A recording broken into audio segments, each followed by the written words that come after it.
Aryan Khan drugs case में एक बड़ा ट्विस्ट सामने आया है। इस मामले में एनसीबी के पंच और अहम गवाह प्रभाकर सेल की मौत हो गई है। बताया जा रहा है कि उसके 1 अप्रैल को हार्ट अटैक से मौत हुई है।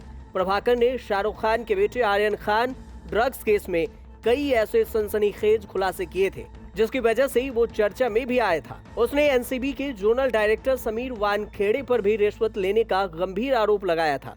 इसके बाद एनसीबी सवालों के घेरे में आ गई थी और समीर वानखेड़े को भी इस केस से हाथ धोना पड़ा था। दिलचस्प बात यह है कि प्रभाकर की मौत ऐसे वक्त में हुई है जब एक दिन पहले ही कोर्ट ने एनसीबी को मामले में चार्जशीट नहीं दायर करने के लिए फटकार लगाई। कॉर्डेलिया क्रूज ड्रग्स मामले में एनसीबी के प्रमुख गवाह प्रभाकर सेल के वकील तुषार खंजारे के अनुसार 1 अप्रैल चेंबूर के माहौल इलाके में उसके आवास पर दिल का दौरा पड़ने से उनका निधन हो गया।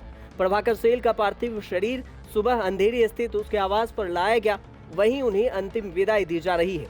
प्रभाकर सेल की अगर बात करें तो Prabhakar Sail Mumbai cruise drugs case में स्वतंत्र गवाह थे जिन्होंने दावा किया था कि वह केपी गोस्वामी के पर्सनल बॉडीगार्ड थे। प्रभाकर सेल वही शख्स हैं जिसने narcotics control bureau NCB Mumbai के जोनल डायरेक्टर समीर वानखेड़े पर 25 करोड़ रुपए रिश्वत मांगने का आरोप लगाया था। इस केस में केपी गोस्वामी का नाम भी काफी चर्चा में रहा था और प्रभाकर सेल उसके ड्राइवर रह चुके हैं। केपी गोस्वामी वही शख्स हैं जिसके साथ आर्यन खान के बेटे की सेल्फी सोशल मीडिया पर तेजी से वायरल हुई थी। इसके अलावा प्रभाकर सेल ने एनसीबी के जोनल डायरेक्टर समीर वानखेड़े पर भी आरोप लगाया था कि उन्होंने इस मामले में गवाहों को खरीदने की कोशिश की थी। आपको बता दें कि आर्यन खान को पिछले साल 3 अक्टूबर को मुंबई के तट के समीप एक क्रूज जहाज पर छापे के बाद गिरफ्तार किया गया था। आरोपियों पर प्रतिबंधित ड्रग्स को कथित रूप से रखने, सेवन करने, खरीद और बिक्री करने, साजिश करने को लेकर एनडीपीएस एक्ट के संबंधित धाराओं के तहत मामला दर्ज किया गया था। 2 अक्टूबर को हुई छापेमारी के बाद आर्यन को तत्काल 7 अन्य आरोपियों के साथ ड्रग्स पार्टी करने के जुर्म में हिरासत में लिया गया था। अगले दिन एनसीबी ने उन्हें गिरफ्तार कर लिया था। इसके बाद कोर्ट ने उन्हें न्यायिक हिरासत में ऑथर रोड जेल में डाल दिया था। आर्यन खान करीब 28 दिनों तक जेल के सलाखों के पीछे रहे थे। इस दौरान इस केस में हर दिन एक नए खुलासे हो रहे थे।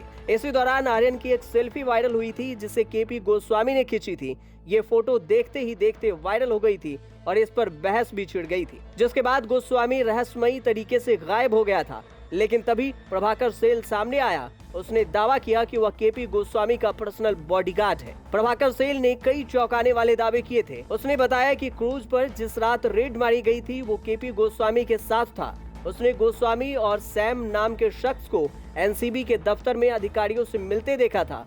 उसने ये भी खुलासा किया था कि उससे पंचनामा पेपर बताकर खाली कागज पर जबरदस्ती साइन करवाया गया था। लेकिन अचानक प्रभाकर सेल की मौत भी एक साजिश की तरफ इशारा कर रही है। ब्यूरो रिपोर्ट, न्यूज़ तक।